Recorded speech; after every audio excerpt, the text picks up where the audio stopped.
Hello everyone, welcome back to my channel. চলে আসলাম তোমাদের কাছে দারুণ একটা ঘটনা নিয়ে। আর আমি জানি আজকের ঘটনা তোমরা সত্যি ভয় পাবে। আর আজকে হচ্ছে রবিবার, একটা রবিবারের স্পেশাল বাছাই করা সেরা একটা ভৌতিক ঘটনা তোমাদের সাথে শেয়ার করব। সেটা হচ্ছে বনগাঁ মহকুমা হাসপাতাল থেকে ঘটনাটা আসে। আর যিনি আজকে ঘটনাটা পাঠান ওনার বাড়িও হচ্ছে বনগাঁতেই। আমি কিন্তু তোমাদের নামটা পর্যন্ত বলে দিলাম। ঘটনাটা হচ্ছে বনগাঁ মহকুমা হাসপাতালের। এবার তোমাদের সাথে আজকে বিস্তারিত ঘটনা বলার আগে সবাইকে বলবো একটা করে লাইক করে দিও। যারা এখনো পর্যন্ত ভালোবেসে চ্যানেলগুলোকে আমাদের সাবস্ক্রাইব করনি, ভূত সত্যি শোনা কথা আর আমার বেঙ্গলি ব্লগার শোনা, তাড়াতাড়ি তোমরা কিন্তু গিয়ে সাবস্ক্রাইব করো আর তোমাদের আত্মীয় পরিজনকে শেয়ারও করে দাও। আর লিঙ্ক থাকবে আমাদের কমেন্ট বক্সে। তো চলো ঘটনায় যাই।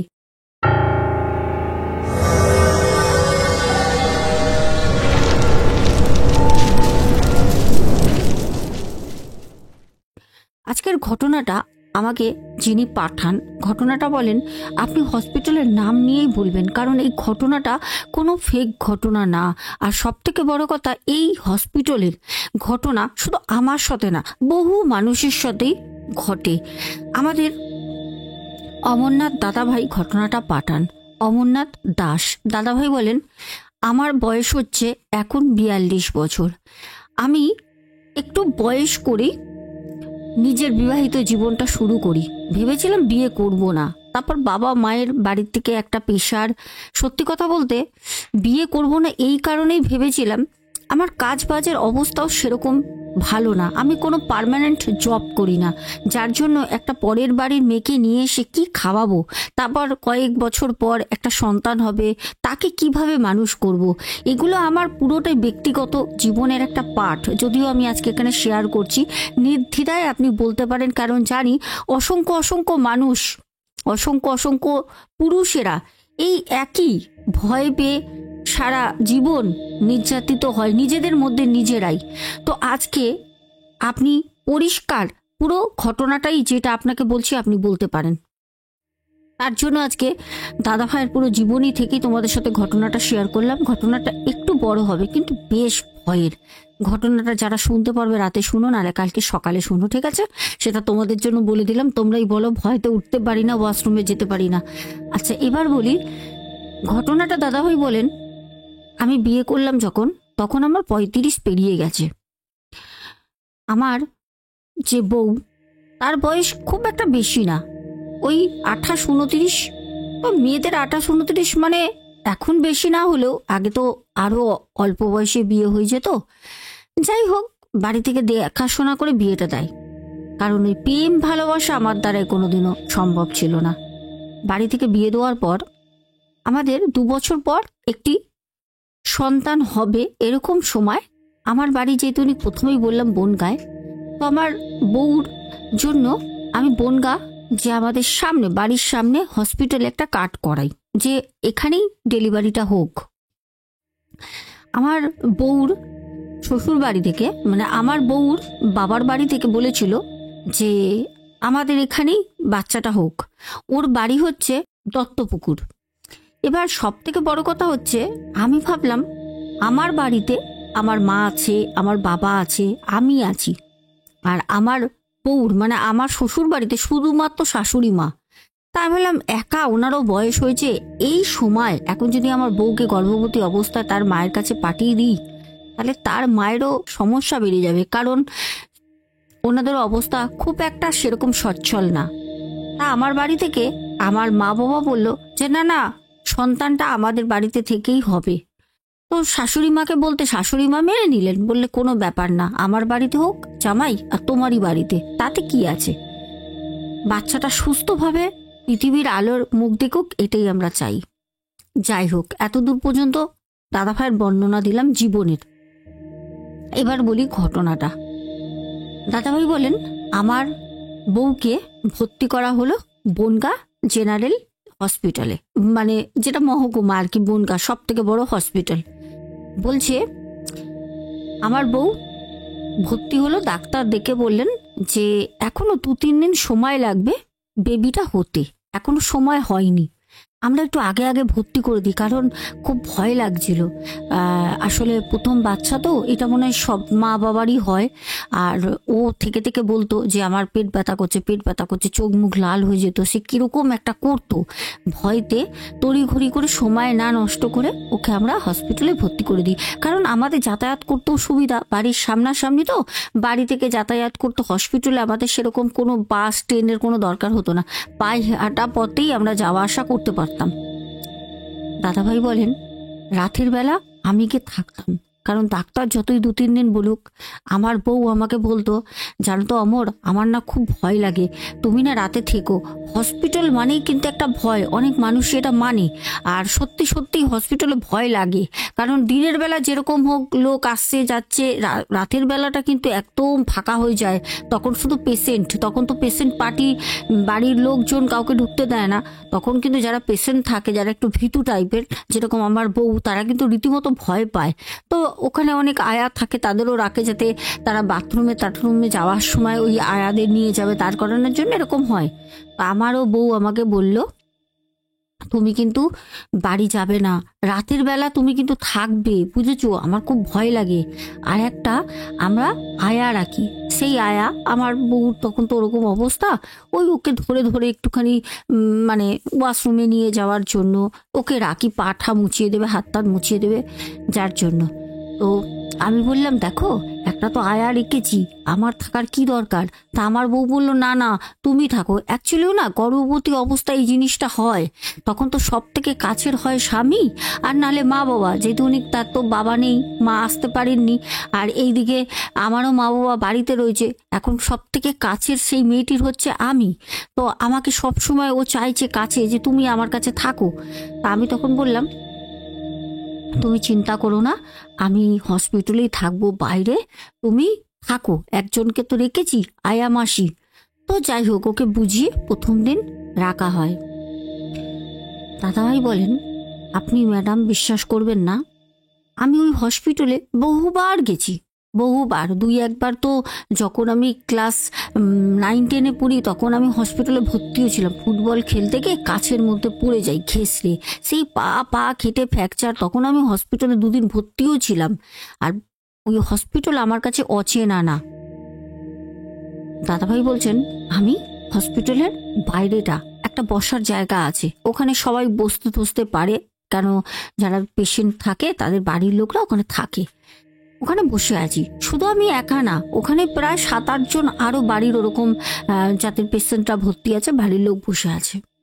একজন ছেলে একটা আসলো, ব্যাগের মধ্যে দুটো কিছু জিনিস আছে, এসে সামনে দাঁড়িয়ে আমাদের মুখটা দেখছে।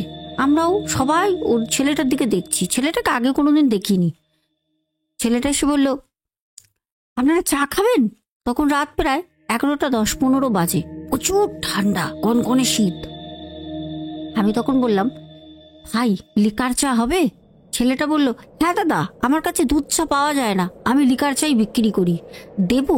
আমার দেখা দেখি ওই 7-8 জন সবাই একটা করে চা নিল। যাক, ছেলেটার বিক্রি হলো ওই ঠান্ডায়, মানে কনকনে ঠান্ডা। আমরা চাদর টাদর মুড়িয়ে দিয়ে যেরকম হোক গুটিয়ে বসে আছি। অনেকক্ষণ পর আমার খুব জোর পটি পায়। দাদাভাই বলে, এই যে বাথরুম, এই যে পটি, এগুলো না কখনো কোনো সময় বলে কোনো জায়গা বুঝে আসে না। সেটা যে কোটিপতি তারও একই সমস্যা, যে রাস্তার ভিখারি তারও একই সমস্যা। তো আমি হঠাৎ করে এত জোর বেগ লাগে, কি করব, বাড়ি যেতে পারবো না, বাড়ি যেতে যেতে রাস্তায় হয়ে যাবে, সত্যি কথা বলতে। তো আমি তড়িঘড়ি করে কি করব, উঠে আমি বাইরেটা বেরোলাম, ওই যেখানে বসেছিলাম। বেরোতেই দেখলাম 2-3 জন যাতায়াত করছে হসপিটালের দিকে। আমি বললাম যে, দাদা, এখানে এরকম জেনারেল সব তো হসপিটালে থাকে, এরকম ওয়াশরুমটা কোথায়? বলছে, তো হসপিটালের একদম পেছনে দেখবেন ওই মর্গ আছে, মর্গের গায়ে। আমি বললাম, ওখানে? বলছে, হ্যাঁ। আমি বললাম, দাদা পয় পরিষ্কার? লোকটা আমার দিকে মাথা থেকে পা পর্যন্ত তাকিয়ে বলল, আপনাদের মতো পাবলিকরাই নোংরা করে রেখে দিয়েছে, বুঝেছেন, যান গে, এখন কাজটা মিটিয়ে নেন। ঠান্ডার মধ্যে কাঁপতে কাঁপতে খুব ঘৃণা লাগছে, আর কি করব, এদিকে বেগও প্রচুর পাচ্ছে। এক প্রকার লোকের চোখ আড়াল করে হসপিটালের পেছন দিক দিয়ে দৌড় দিই। দৌড়িয়ে যখন বাথরুমে ঢুকলাম তখন দেখলাম বাথরুমের ভিতরটা মানে এতই নোংরা, এত গন্ধ, দুর্গন্ধ। অফ, মানে কি বলবো, সেই যে লিকার চা মনে হচ্ছে গলা দিয়ে উঠে চলে আসবে বেরিয়ে, এত দুর্গন্ধ। দেখে আমার ভক্তি হচ্ছে না, এত নোংরা। যাই হোক, উপায় নেই। বাড়িতে যেরকম ভাবে পরিষ্কার হয়ে সব কিছু করা যায় সেটা বাইরে তো কখনো হয় না। কোথায় কি খুলবো, কোথায় কি রাখবো? দাদাভাই বলে কোনো রকমে বসি। হঠাৎ করে ঠিক মিনিট 2 পর বাথরুমে বসে আছি, দরজা টরজা বন্ধ করে। এবার বাথরুমেরটা কিরকম, একটা বড় বাথরুমের দরজা, সেটা খুলে ভিতরে ঢুকবে। এবার ধার দিয়ে যেগুলো আছে পটি করার জায়গা সেগুলো রয়েছে, তার একটা করে পাল্লা, একটা পাল্লা ভাঙাও রয়েছে। আর এই পাশে রয়েছে সেটা হচ্ছে তোমার বাথরুম, আর তারই পাশে সেম রয়েছে লেডিস, একটা জেন্টস একটা লেডিস, একটা জেন্টস একটা লেডিস। এবার বড় কথা হচ্ছে, দাদাভাই বলেন একটা কেউ মনে হচ্ছে বাথরুমে সেও এসছে। মানে কি বলতো, বাথরুমটা তো জল পড়ে পড়ে সারাক্ষণ ভিজে রয়েছে। কেউ যদি এসে ওই ঘষাঘষি করে, মানে হাঁটে, পা দিয়ে অনেক আছে না, টাইলসের মধ্যে হাঁটাহাঁটি করলে ঘষলে একটা দেখবে পায়ের জুতোর একটা শব্দ হয়। দাদাভাই জুতোর শব্দটা পাচ্ছে। তো দাদাভাই তাড়াতাড়ি করে জলের কাজ করে সেরে উঠে পড়ে। উঠে কোনো রকমে বেরিয়ে দাদাভাই দেখছে একজন ছেলে দাদাভাইয়ের দিকে পেছন ফিরে দাঁড়িয়ে রয়েছে। পাঁচিল, সামনে কিছু নেই, একটা পাঁচিল, ঠিক আছে, ওই ভিতরেই, বাথরুমের ভেতরে কিন্তু বলছি, মানে যে দেয়ালটা রয়েছে দেয়ালের দিকে তাকিয়ে রয়েছে। দাদাভাই বলছে, আরে ছেলেটা কি চেন ঠেন আটকাচ্ছে নাকি, ওইদিকে ঘুরে ভেবেছে। তো দাদাভাই দেখছে না, ছেলেটার হাত দুটো তো নর্মাল ছাড়া রয়েছে, আর ছেলেটা ওই পাঁচিলের দিকে কিছু একটা দেখছে। দাদাভাই আর কিছু বলেনি, নিজের কাজ হয়ে গেছে দেখে পাশ দিয়ে যখন বেরিয়ে যাচ্ছে ছেলেটা, তখন দাদাভাইকে বলে, ও দাদা, কোথায় যাচ্ছেন আপনি? দাদাভাই তখন সাথে সাথে পেছনে ঘুরে তাকায়। ওমা, দাদাভাই বলছে, আমি সেকেন্ডের মধ্যে দেখলাম ওকে, জাস্ট পাশ কাটালাম, ওদিকে নেই, ও ওখানে নেই, ছেলেটা গায়েব। দাদাভাই এত ভয় পায়, বলে আমি দৌড়ে ছুটে যেখানে বসেছিলাম ওখানে চলে যাই। ঠিক আছে, পাওয়ার কাট ছিল, পাওয়ার আসলো। এবার এত ভয় পাই আমি, মানে নিজেকে বোঝাতে পারছি না। সেকেন্ডের মধ্যে একটা মানুষ কি করে সরে যায়। বাথরুমে তো আমি গেটের সামনে ছিলাম, ও তো বাথরুম থেকে বেরোয়নি, তাহলে কি কোনো পটি করার জায়গায় কেউ ঢুকে গেল, ওর জন্য কি দাঁড়িয়েছিল, তা আমাকে কেন ডাকলো, এই সব 7-5 ভাবতে আমরা দূর, ও যে ছিল। আমি গিয়ে সবার সাথে আমি গিয়ে বসলাম। আমি যখন ওখানে বসি তখন আমার গা দিয়ে, সেই যে আমি ওয়াশরুম গেছিলাম একটা হসপিটালের, আর ওই ওয়াশরুমের একটা বিচ্ছিরি দুর্গন্ধ আমার গা দিয়ে বের হয়। পাশে বসে থাকা লোকগুলো আমাকে বলল যে, দাদা আপনি কি বাথরুমে গেছিলেন নাকি? আমি বললাম হ্যাঁ। বলছে, আপনি একটু সরে বসুন তো, কি ভস্কা পচা আপনার গা দিয়ে একটা গন্ধ বেরোচ্ছে, ঠিক মতো কি জল টল দিয়ে পরিষ্কার করেননি? আমি বললাম, কি বলছেন আপনি, আর জানেন না হসপিটালে একটা এমনি আসতে পচা দুর্গন্ধ বেরোয়? তো বলছে, ফিনাইলের গন্ধ বেরোয় জানি, কিন্তু আপনার গা দিয়ে বিকট একটা পচা পচা গন্ধ বেরোচ্ছে। আমি ওনাদের কথা শুনে ওখান থেকে আস্তে করে উঠে বেরিয়ে আসলাম, ওখানে আর বসলাম না, কারণ সবাই আমাকে বেঁকা চোখে দেখছে। কি বিকট একটা দৃশ্য, মানুষকে এরম করতে পারে, এটা তো বারবার প্রমাণিত হয়। দাদাভাই বলেন, আমি ওখান থেকে বেরিয়ে ঠিক আমাদের যে বনগাঁ হসপিটালটা আছে, অনেক বড়, বনগাঁ হসপিটালের যে এরিয়াটা বহু বড়। আর সব থেকে বড় কথা, দর্শক বন্ধুরা, আমার ওখানে দূর সম্পর্কের এক পিসি থাকে বনগাঁ চাঁদপাড়া। আমি বহু বছর আগে গেছিলাম, আমি দেখেছি যে তখন তো আমি যখন গেছি তখন আমি অনেক ছোট ছিলাম, ওই সময় আমি দেখেছিলাম। তো এখন তো মানে অনেক অনেক অনেক ইমপ্রুভমেন্ট হয়েই গেছে। যারা বনগাঁ থেকে আছো অবশ্যই কমেন্ট করো কিন্তু, ওকে। এবার দাদাভাই বলেন, আমি গিয়ে সিঁড়ির কাছে বসলাম, হসপিটালের সিঁড়িতে। আমার মতো 2-3 জন ওখানেও বসে ঝিমাচ্ছে। ঝিমাচ্ছে, ঘুমাচ্ছে, ওই বসে বসেই কাজটা করছে।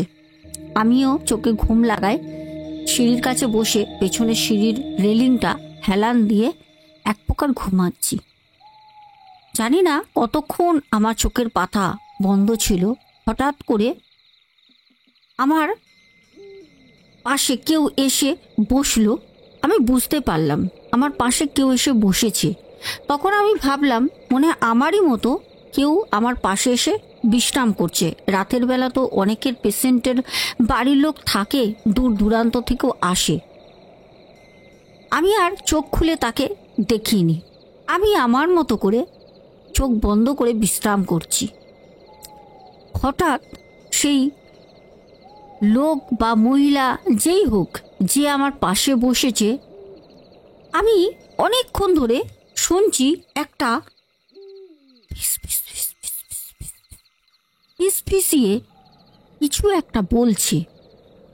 আমি অনেকক্ষণ ধরে আওয়াজটা শুনছি, কিন্তু আমার শরীরটা এতই দুর্বল, এত টায়ার্ড লাগছে, কোনো মতে চোখ খুলে আমার ঘেঁটিটা ঘুরিয়ে যে দেখবো আমার পাশে কে রয়েছে। সত্যি কথা বলতে আমার সেই শরীরে জোরটুকু নেই। আমি কোনো রকমে ওই ফিস ফিস ফিস ফিস শুনছি, অনেকক্ষণ ধরে কানে আসছে, কিন্তু চোখ খোলার মতো উপায় আমার নেই। অনেকটা পরে কন্টিনিউ ওই যে ফিসফিসানির শব্দ শুনছি। অনেকক্ষণ পর সেই ফিসফিসানির শব্দ পুরোটাই চলে আসে আমার ঠিক ডান কানের কাছে। মনে হচ্ছে কেউ আমার ডান কানে এসে ফিস ফিস ফিস ফিস ফিস ফিস করে কিছু একটা বলছে, যেই ভাষা আমার পক্ষে সম্ভব না বোঝা। তাও কি আমার কানের মধ্যে। আমি তখন খুব ভয় পাই, খুব ভয় পাই। আমি সাথে সাথে কে পাশে আছে না দেখে উঠে দাঁড়াই। কে কে কে কে এরকম করছো কে? সাথে সাথে আমি যখন চিৎকার করি, আমার হাতে একটা ব্যাগ ছিল, যেই ব্যাগের মধ্যে কিছু জামা কাপড় ছিল সুতির। কারণ আমার মা আসার সময় বলেছিল যে ডেলিভারি যখন তখন হয়ে যায়, ডাক্তাররা 2-3 দিন টাইম দিলেও কোনো সময় দেরিও হয়, কোনো দিন আগেও বাচ্চা হয়ে যায় ডেলিভারি। তো তখন ওই সুতির জামা কাপড়, শাড়ি এগুলো লাগে। তার জন্য মা কিছু কাপড় দিয়ে দিয়েছিল। সেই কাপড় যেই ব্যাগটাই ছিল, ব্যাগটা আমার ভয়তে হাত দিয়ে পুড়ে যায়। আর আমি তখন দেখি সিঁড়িতে কেবলমাত্র আমি একা ছিলাম। যাদের আমি আগে এসে যখন সিঁড়িতে বসি, দুজন মহিলা দেখেছিলাম, তারাও ঘুমাচ্ছে। তো তারা কিন্তু নেই, আমি একা ছিলাম। কিন্তু আমার কানে কে ফিস ফিস করে কথা বলছিল, কে ফিস ফিসাচ্ছিল আমি জানি না। কিন্তু আমি যখন ভয় ভ্যাকা চাকা খেয়ে উঠে দাঁড়াই চিৎকার করে, তখন কিন্তু আমি কাউকে দেখতে পারি না।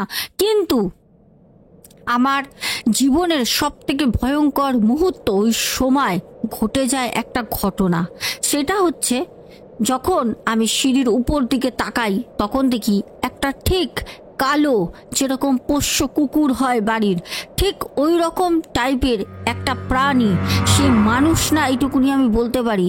পুরো কালো একটা অবয়ব, যার হাত 4 পা, যেটা বলা যায় যেরকম কুকুর বিড়াল হাঁটে, ঠিক ওই রকমভাবে সে লাফিয়ে লাফিয়ে আমার চোখের সামনে দিয়ে সে উপর দিকে উঠে গেল, হসপিটালের উপর দিকে সিঁড়ি দিয়ে। আমি এই দৃশ্য দেখে ওখান থেকে দৌড়ে ব্যাগ তুলে নিয়ে কোনো রকমে সোজা হসপিটালের যে সদর গেট, যেখান থেকে পেশেন্ট বা আত্মীয়, ডাক্তার সবাই প্রবেশ করে, হসপিটালের গেটে এসে দাঁড়াই। তখন ভোর হচ্ছে। অনেক ভ্যান দেখছি দাঁড়িয়ে রয়েছে, অনেক ভ্যানে করে অনেক পেশেন্ট আসছে। কারো ডেলিভারি হবে, পেটে ব্যথায় কাতরাতে কাতরাতে কারোর অ্যাক্সিডেন্ট হয়েছে, কারোর মাথা ফেটে গেছে। সবাই একে একে ভ্যানে করে এসে ঢুকছে। আমি ওখানে দাঁড়িয়ে থাকার পর আমার যখন শরীর আর দিচ্ছে না, আমি সোজা হেঁটে গিয়ে একটি ফাঁকা ভ্যান, সেখানে কেউ নেই, ওর উপরে উঠে চুপ করে বসি। আমার শরীর আর দিচ্ছে না। যখন সময় আসলো আমার বউকে দেখার, আমি সাথে সাথে গেলাম। আমার শরীরের অবস্থা খুব খারাপ। আমি গিয়ে আমার বউকে বললাম, বন্যা, আমার শরীর খুব খারাপ, হয়তো বা আজকে রাতে আমি এখানে থাকতে পারবো না। তোমার জন্য আয়া মাসি রেখেছি, তুমি আয়া মাসির কাছে থাকো, আমার নাম্বার দিয়ে যাচ্ছি। যদি বেগতিক দেখো বা ডাক্তার যদি বলে এক্ষুনি অপারেশন করতে হবে, আমাকে বলো আয়া মাসিকে ফোন করতে, আমি ছুটতে আসবো। কিন্তু আজকে রাতে দোহাই বন্যা, আমাকে থাকতে বলো না, আমার শরীরের অবস্থা খুব খারাপ। আমাকে তখন বন্যা বলল, আমার বউ, যে তুমি কি ভয় পেয়েছো কোনো কিছুতে? কারণ ও জানে হসপিটালে ভূত পেত আত্মা থাকবেই। হসপিটাল এমন একটা জায়গা, সেটা হচ্ছে আত্মার আতুর ঘর। যদি কেউ বলে হসপিটালে, যে কোনো হসপিটালে, নার্সিংহোমে যদি কেউ বলে যে আত্মা বলে কোনো জিনিস থাকে না, ধরে নেবে সে মিথ্যা কথা বলছে। সে পুরোটাই মিথ্যা কথা বলছে। কারণ হসপিটালে প্রত্যেক দিন একটা না একটা মানুষের মৃত্যু হয়। আর সব মানুষের মৃত্যু কিন্তু সুস্থভাবে হয় না, স্বাভাবিক মৃত্যু হয় না, অস্বাভাবিক মৃত্যু বেশি হয়। প্রচুর অ্যাক্সিডেন্ট কেস চোখের সামনে আমি নিজে দেখেছি। কাতরাতে কাতরাতে ঢুকলো, তারপর সেকেন্ডের মধ্যে বাড়ির লোক আসলো, কান্নাকাটি, তাকে আবার বের করা হলো।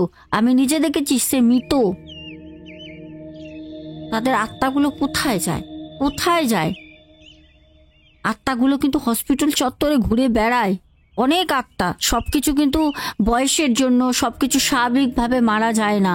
যারা অপঘাতে মৃত্যু হয়, যারা অনেক অনেক সময় চিকিৎসার কারণ ভুল চিকিৎসায় মারা যায়, তাদের তাদের আত্মাগুলো কোথায় যায়? তাদের আত্মাগুলো হসপিটালেই ঘুরে ঘুরে বেড়ায়। আমাদের অমরনাথ দাদাভাই বলেন, আমি বন্যাকে বলে আমি বুঝিয়ে বাড়ি চলে যাই। বাড়িতে গিয়ে আমার আর কোনো হুঁশ নেই, স্নান করে খাইনি পর্যন্ত, ঘুমিয়ে পড়েছি। ঘুম থেকে উঠলাম যখন রাত 8টা বাজে। মা বলল, কিরে বউটা পড়ে রয়েছে হসপিটালে, তুই বাড়িতে ঘুমাচ্ছিস? কি ছেলে রে?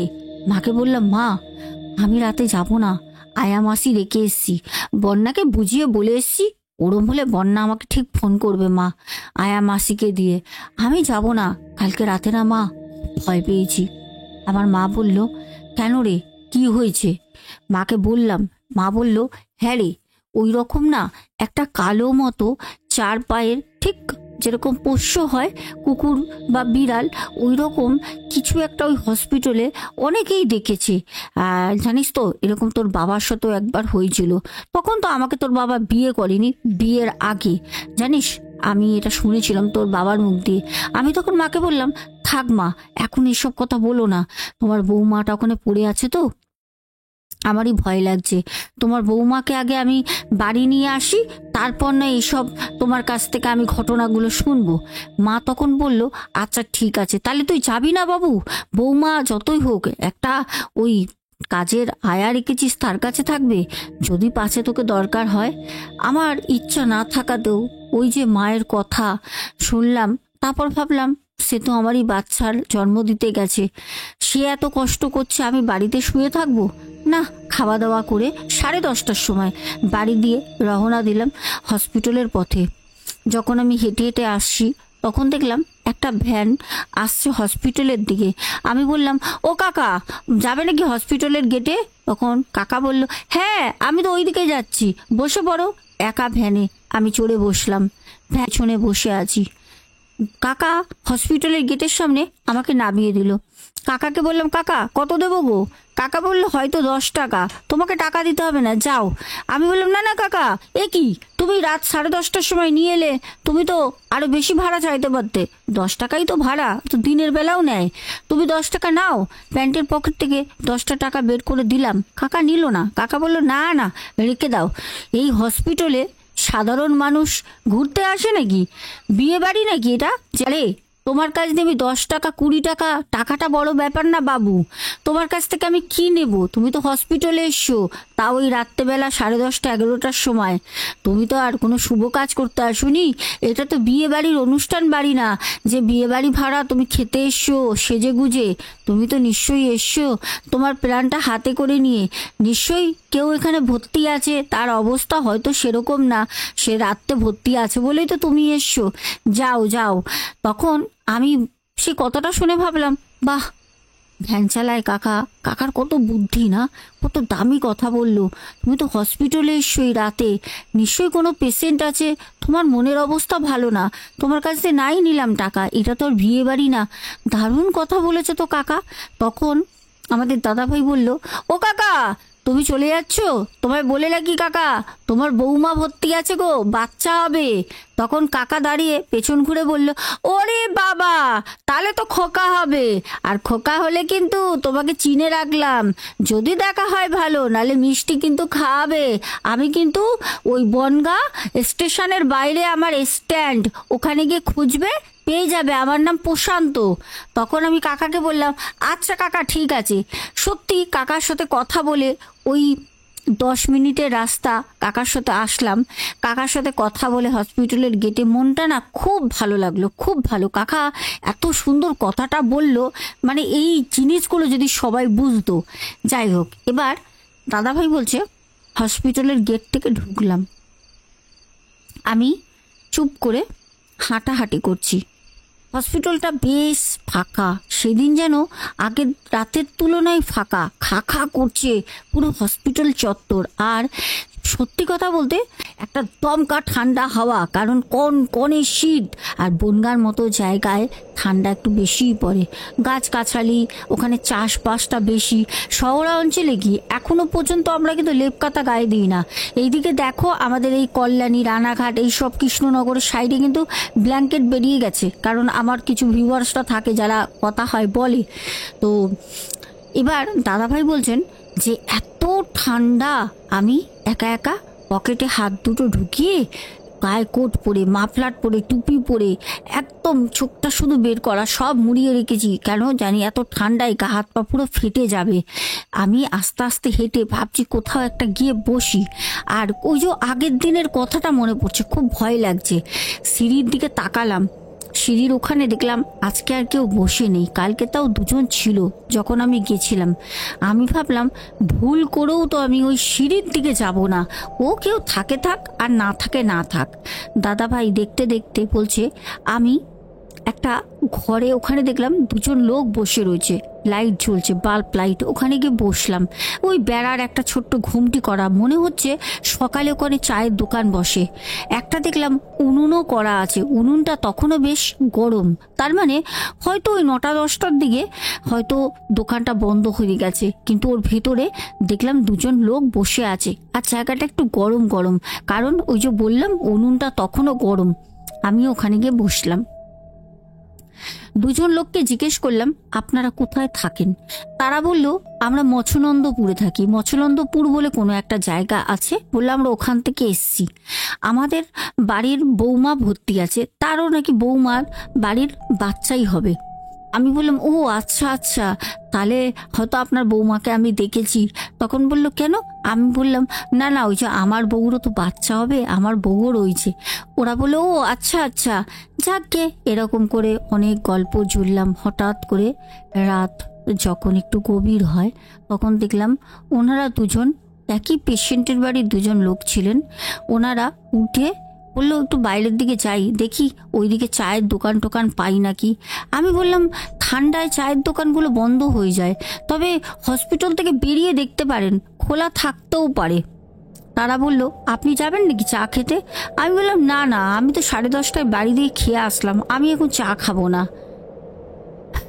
দাদাভাই বলেন, যদি চলে যেতাম ওদের সাথে তাহলে মনে হয় ভালো হতো।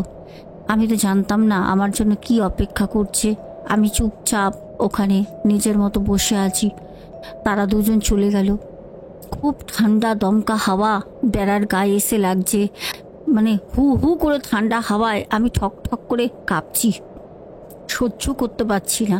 এত ঠান্ডা, পুরো কুয়াশা, টপ টপ করে বেড়ার মাথায় জল পড়ছে। এমন একটা পরিবেশে মানে আমি কি করে বলে বোঝাবো। হঠাৎ করে আমি কি বলবো, যেখানে বসে আছি তার পেছনে বেড়ার ঘুমটির ঠিক একটা খসখস করে মনে হচ্ছে কেউ যেন নখ দিয়ে বেড়ার ঘুমটিটাকে আছড়াচ্ছে। আমি খুব ভয় পাই, কারণ আগের দিন আমি যা দেখেছি, তারপরে ভয় পাওয়াটাই স্বাভাবিক। আমি ওই বেড়ার যে ফাঁকা জানলা মতো করা, ওখান থেকে উকি মেরে বাইরেটা দেখার চেষ্টা করলাম। ঘুটঘুটে অন্ধকার, তখন প্রায় 2:30 বেজে গেছে রাত। আমি বললাম দূর, হয়তো কোনো কুকুর টুকুর হবে পটি টটি করছে বলে আমি যখন ওই ঘুমটি থেকে বেরিয়ে ভাবলাম না, লোক দুটো চলে গেল, আমিও যাই ওই দিকে। যখন বেরিয়ে আমি হেঁটে যেতে যাব, এই মুহূর্তে আমি যা দেখলাম আমি কাউকে কোনো দিন বলে বোঝাতে পারবো না। আমি জানি না এইগুলো সবার সাথে হয় কি না, আর আমি জানি না এগুলো আমার সাথে কেন বারবার 2 দিন হলো। সেটা আমি দেখলাম ঠিক যেই ঘুমটির কাছে আমি ছিলাম, ওই ঘুমটির পাশে আর একটা ঘুমটি, মাঝখানে কিছুটা জায়গা থাকে যেখান থেকে লোকে ওই যারা মানে চায়ের দোকান করে তারা বাথরুম টাথরুম করে, একটা সরু ফাঁকা গলি মতো, দুটো দোকানের মাঝখান থেকে, সেইখান থেকেই সেই 4 পায়ে হাঁটা কালো একটা অভয়ব, ওটা কোনো জন্তু পশু কিচ্ছু না, ওটা একটা পেত আত্মা। ও বেরিয়ে না দৌড়াতে দৌড়াতে হসপিটালের পেছনে গেল। যখন আমি এইটা দেখি, ওখানে দাঁড়িয়ে রয়েছি, যেই দুটো লোক চা খেতে গেছিল সেই দুটো লোক দৌড়ে এসে বলছে, ও দাদা, ও দাদা, আপনি ভালো আছেন তো? আমি তখন বলছি, হ্যাঁ দাদা, আপনি কিছু দেখলেন? বলছে, হ্যাঁ আমরা দেখলাম একটা কালো মতো কি যেন মানে লাফাতে লাফাতে চলে গেল। আমি বললাম, হ্যাঁ দাদা, এটা আমি কালকেও দেখেছি। বলছে, দাদা এটা তো কোনো বন্য পশু বা প্রাণী না, লোকবসতি জায়গায় এরকম পশু কি করে আসবে? আর দেখে মনে হলো এটা কোনো খারাপ জিনিস।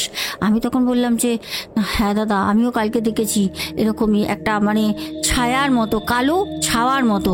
তখন তারা বললো, দাদা এই ক্ষতি হতে পারে। আচ্ছা, এটা কোনো যদি পশু হয়, এই যে ছোট ছোট বাচ্চাগুলো যে ডেলিভারি হচ্ছে, ওদের যদি এরকম ধরে ধরে নিয়ে চলে যায় কি হবে? এটা কোনো প্রাণী না তো? আমি বললাম, না দাদা, খুব ভয় লাগছে তখন আমার বউর কথা ভেবে। তারপর সেই যে দুজন ছিলেন মৎস্যনন্দপুর থেকে আসেন, ওনারা আমাকে বলল যে, দাদা একটু চলেন না, আমরা তো 3 জন আছি, একটু এক পা করে গিয়ে দেখি। হসপিটালের পেছন দিকে গেল, ওই দিকে আমরা যদি দেখতে পারি, চলেন না। আমি তখন বললাম যে, দাদা আমার সাহস জবাব দিয়ে দিয়েছে, আমি যা কালকে দেখেছি রাতের বেলা, আমার আর সাহস নেই যাবার। তখন তারা বলল, আরে মশাই চলেন না, আমরা তো আছি। তারা মনে হয় কিছু জানতো, কেউ ঝাড়ফুঁক এরকম ধরনের। তো একজন বলল, দাঁড়ান দাদা, আমরা একটুখানি আপনাকে মন্ত্র বলে শরীরটা বন্ধন করে দিই। ওনার দুজনের মধ্যে একজন বেটে খাটো একজন মানুষ ছিলেন, একটু বয়স্ক, উনি কিছু মন্ত্র ফন্ত্র পড়ে বুকে থুতু দিয়ে বলল, চলেন এবার। আমি বললাম, কি করলেন? বললো, যাই করি না কেন, আপনার যদি বুকে সাহস থাকে না দাদা, আপনাকে কোনো ক্ষতি করতে পারবে না, আপনার শরীরটা বন্ধন করে দিয়েছি। তখন আমরা 3 জন গেলাম, দেখলাম জানেন ম্যাডাম, অমরনাথ দাদাভাই যেটা বলে না, মানে শোনার পর আমার শরীর খারাপ লাগছে, শরীর খারাপ রীতিমতো। কারণ দাদাভাই বলেন, যখন আমরা পেছনে যাই তখন দেখলাম হসপিটালের পেছনে অনেকটা দূরে, ওখানে না নানা রকম রক্তর প্যাডসগুলো, নানা রকম মানে ব্লাড লাগানো যে কাপড়পত্র, ব্যান্ডেজ যেগুলো থাকে, ওখানে একটা না ডাস্টবিন বসানো আছে। এই ডাস্টবিন উপচে নোংরা, মানে কুকুর বিড়ালে টেনে নিয়ে চলে গেছে, অর্ধেক উপচে পড়ছে। ওই যে পরিষ্কার রক্ষণাবেক্ষণার ব্যাপার থাকে, বলছে ওইখানে আমরা দূর থেকে দেখছি, ওখানে আলো আছে, আলো দেওয়া, লাইট টাইট দেওয়া রয়েছে, অন্ধকার না। ওইখানে আমরা আড়াল থেকে দেখছি সেই যে বন্য পশু বা অবয়ব, ওটা পশু তো না, একটা কালো ছায়া মূর্তি, কি যে বিকট তার রূপ, ওখানে যে এত বিচ্ছিরি রক্ত পচা একটা দুর্গন্ধ, উফ। ওইখানে দেখছি সেই অবয়বটা ডাস্টবিনের উপর উঠে কিছু একটা খাচ্ছে, কিছু একটা খাচ্ছে, যেটা আমরা বুঝতে পারছি কোনো রক্তে মাখা কোনো কাপড় বা কিছু। আমরা 3 জন ওখান থেকে দেখে মানে কোনো রকম ছুটে আমরা পালিয়ে আসি একদম হসপিটালের জেনারেল ওয়ার্ড ওইখানে, ওখানে লোকজন থাকে। জেনারেল ওয়ার্ডের ওখানে এসে 3 জন চুপ করে বসি, 3 জনই বমি করি, 3 জনেরই শরীর খারাপ লাগে। পরের দিন সকালবেলা 10টায় আমার বউ ডেলিভারি হয়। দাদাভাই বলে, ডেলিভারি যখন হয় সেই দিনটা কোনো রকমে থাকে, একদম নর্মাল ডেলিভারি হয়। পরের দিনকে বউকে নিয়ে বাড়িতে আসি। 2 দিনের হসপিটালের অভিজ্ঞতা তোমাদের সাথে শেয়ার করলেন দাদাভাই অমরনাথ দাস। দাদাভাই বলেন, একদম সত্য ঘটনা আপনাকে বললাম। আর এই যে 4 পায়ের কালো একটা অবয়ব, এটা শুধু আমি আমার বয়সী না, আমার বাবা যখন বিয়ে হয়নি, মানে দাদাভাই যদি এখন 42-46 বছর বয়স হয়, তাহলে বুঝে নাও ওনার বাবা যখন বিয়ে করেনি তখনও সেই অবয়বকে দেখেছেন ওনার বাবা, তাহলে বুঝে নাও সেটা কোনো পশু না, সেটা একটা খারাপ আত্মা। আর হসপিটালে এরকম সাদা ছায়া মূর্তি, মেয়ে মানুষের এরকম ছায়া, অনেক অনেক আমার কাছে ঘটনা আছে, আমি তোমাদের সাথে শেয়ার করব খুব তাড়াতাড়ি। আর এইটা হচ্ছে বনগাঁ মহকুমা জেনারেল হসপিটালের একটা সত্য ঘটনা আমাদের দাদাভাই শেয়ার করলেন, যার কারণে দাদাভাই বলেছে আপনি নাম বলতে পারবেন, কোনো অসুবিধা নেই।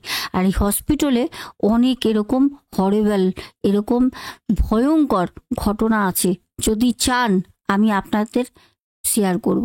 দর্শক বন্ধু, আমরা চাই যে দাদাভাই আমাদের ঘটনা শেয়ার করুক, আর তোমরাও যদি দাদাভাইয়ের ঘটনা শুনতে চাও, অভিজ্ঞতা শুনতে চাও, তাহলে অবশ্যই কমেন্টে জানিয়ে দিও। আজকে আসবো, যেতে যেতে তোমাদের তাড়াতাড়ি নামগুলো ঘোষণা করে দিই, সাথে থাকো। এবার তাড়াতাড়ি করে নামগুলো তোমাদের বলে দিই।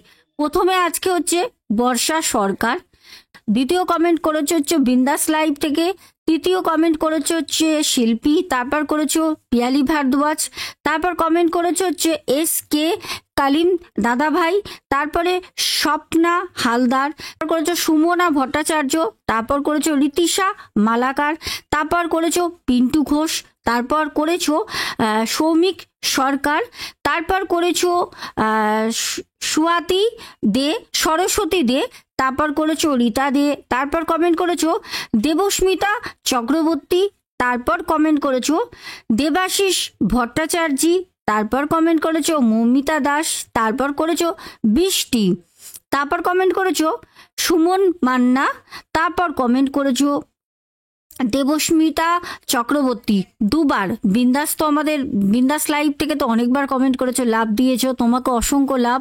আচ্ছা, সুজাতা দাস তুমিও কমেন্ট করেছো, তারপর রূপা দে কমেন্ট করেছো, তারপর কমেন্ট করেছো জল্পনা মজুমদার, তারপর কমেন্ট করেছো প্রদীপ দাস, তারপর কমেন্ট করেছো সুমন রয়।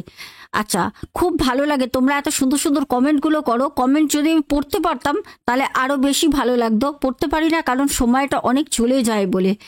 তারপর কমেন্ট করেছো রিনা সিনহা, তারপর কমেন্ট করেছো আব্দুল হক ভাই, তারপর নেহা মাইতি, তারপর কমেন্ট করেছো শ্বেতা বিশ্বাস, তারপর কমেন্ট করেছো প্যান্থার গেমিং ওয়াইটি, তারপর কমেন্ট করেছো তনু নন্দী, তারপর কমেন্ট করেছো মঞ্জুষা নন্দী, তারপর সুদীপ্তা ব্যানার্জি, তারপর করেছো জাসমিন ফ্লাওয়ার দিদি ভাই, তারপর কমেন্ট করেছো বাবলি মল্লিক, তারপর কমেন্ট করেছো অন্তরা ড্যান্স।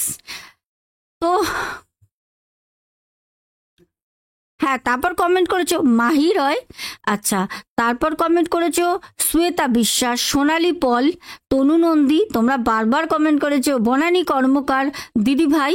আচ্ছা, তারপর কমেন্ট করেছো মৌ ঘোষ, আর রিনা চক্রবর্তী, শারমিন আক্তার, সঙ্গীতা মুখার্জি কমেন্ট করেছো, তারপর কমেন্ট করেছো পম্পা দত্ত, মৌ চক্রবর্তী, বাপলি ব্যানার্জি, সেমিতা মণ্ডল, তারপর কমেন্ট করেছো পূজা যাদব আমাদের নন ভাই, তারপর বিদ্যুৎ কমেন্ট করেছো, পিঙ্কি খাতুন কমেন্ট করেছো, তারপর করেছো ভক্তিগীতি। আচ্ছা ভক্তিগীতি, তুমি আমাকে কমেন্টে বলেছো আমাদের বাড়ির ছাদেও এমনই রাতে দুমদাম করে চলার আওয়াজ হয়, এই কমেন্টটা কিছুদিন আগেও লিখেছিলাম। আচ্ছা, আমি তোমাকে খুব তাড়াতাড়ি একটা শর্টস ভিডিওতে জানিয়ে দেবো কি কারণে এরকম হতে পারে। তুমি আমাকে যদি এখন শোনো তাহলে অবশ্যই বলো যে কবে থেকে এই আওয়াজটা হচ্ছে, কতদিন থেকে, আর কটার দিকে হয়, টাইমটা আমাকে একটু মেনশন করে দিও। আচ্ছা, নবজ্যোতি সেন তুমিও কমেন্ট করেছো, তারপর করেছো প্রসঞ্জিৎ চ্যাটার্জি। আচ্ছা, খুব ভালো লাগে। শুভঙ্কর ঘোড়ই, তোমাদের কমেন্টের অপেক্ষায় তো আমি থাকি, খুব ভালো লাগে। তারপর কমেন্ট করেছো এম দাস,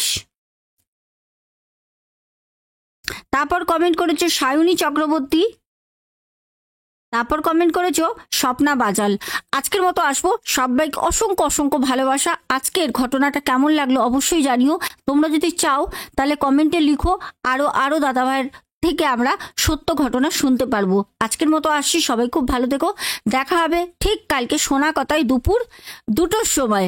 আজকের মতো টাটা। আর রাতে যেরকম আসছি 10:30টায় ঠিক চলে আসবো। সবাই খুব ভালো থেকো। Good night.